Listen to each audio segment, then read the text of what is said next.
السلام عليكم ورحمة الله، إن شاء الله تكونوا بخير وعلى خير يا ربي. مرحبا بكم معنا في فيديو جديد. كيف ما موالفاكم كيف ما العادة في لي فيديو السابقين. هو أنني نبارطاجي معكم الخلاصة والتجارب اللي استخلصتهم في حياتي، ولا الرسائل اللي فهمتهم واستوعبتهم من خلال تجربتي اللي عشتها في حياتي البسيطة. كيف ما موالفاكم، يعني راه واخا تنكونوا في العمر يعني ماشي صغار، المهم صغارين وهذا، ولكن راه تنكونوا عايشين تجارب اللي هما يقدر يكونوا قاصحين، وهذا كيعلمونا دروس.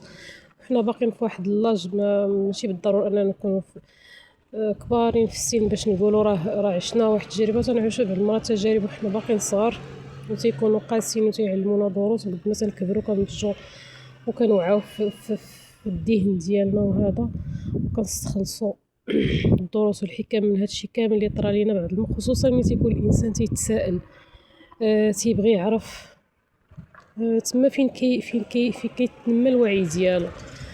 ملي كدوز عليك الحاجه وكتكرر وكتعيش واحد الظروف، مثلا واحد الوضعيه وكتشوفها غاديه بنفس التكرار كتعاود، غير الاشخاص اللي كيختلفوا، ولكن راه المواقف كيتكرروا.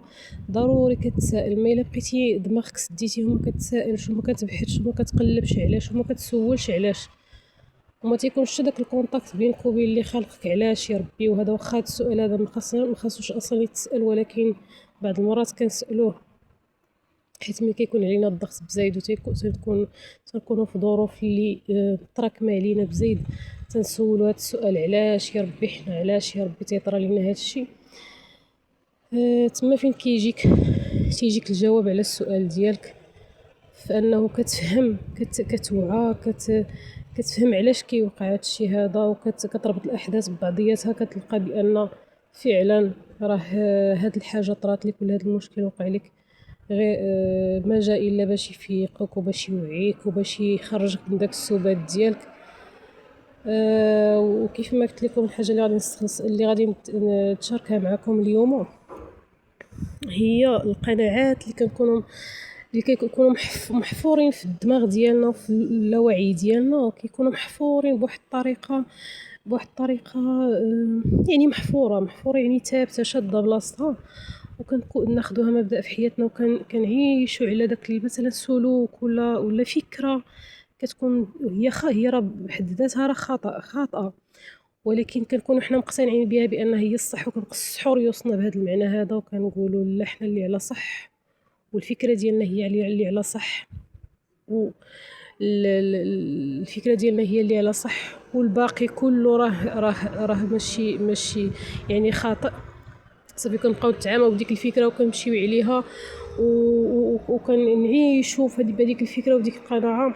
داكشي علاش بغيت نقول لكم مساله اخرى، اننا نردوا البال للهضره اللي كتكون لداخل ديالنا في الداخل ديالنا، في الدماغ ديالنا لداخل داك الحوار الداخلي اللي تيكون بيننا وبين ذاتنا. نردوا ليه البال مزيان، يعني الحاجه اللي كنكروها اليوم نكروها غدا، نكروها بعد غدا، نكروها اسبوع، راه كتحفر في اللاوعي ديالنا، راه كتولي ثابته، كتولي واقع. والحاجه ديما ملي كنكرروها واحد المده في الدماغ ديالنا، هي غير مجرد فكره، هي غير فكره كتفكري فيها مثلا اليوم غدا بعد غدا. مثلا كتقولي فلان خايب، تاخدي عليه واحد النظره ديال خايب خايب خايب خايب.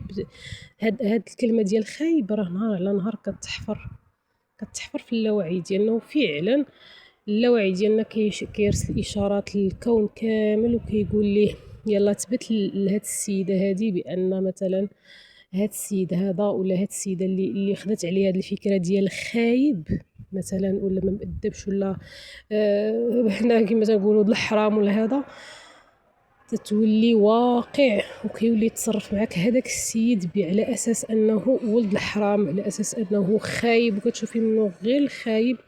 يعني نردوا البال القناعات اللي كنحفروهم والافكار اللي كنحفروهم نهار على نهار في الداخل ديالنا.